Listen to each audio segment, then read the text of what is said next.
first, the mRNA is injected within lipid nanoparticles in your arm. It travels to every organ system, including the heart.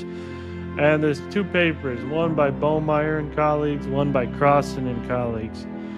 Crossan found mRNA directly in the heart of deceased mRNA recipients.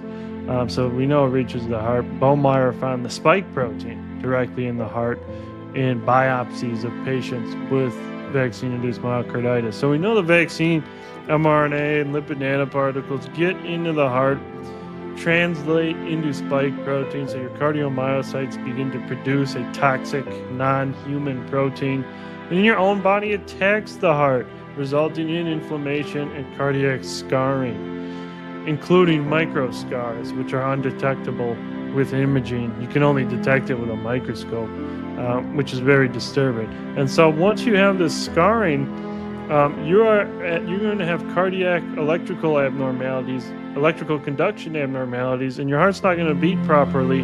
And then when you go exercise, we found there's two triggers, either during exercise or sports when there's exertion, or during the morning waking hours of sleep. In these two periods of time, there's a surge in catecholamines, including dopamine, norepinephrine, and epinephrine. And so during these times, when you have this cardiac damage, when you have this scarring, that's the trigger usually that leads to this vaccine-induced cardiac arrest. And that's why we saw a lot of sudden deaths among athletes back in 2021.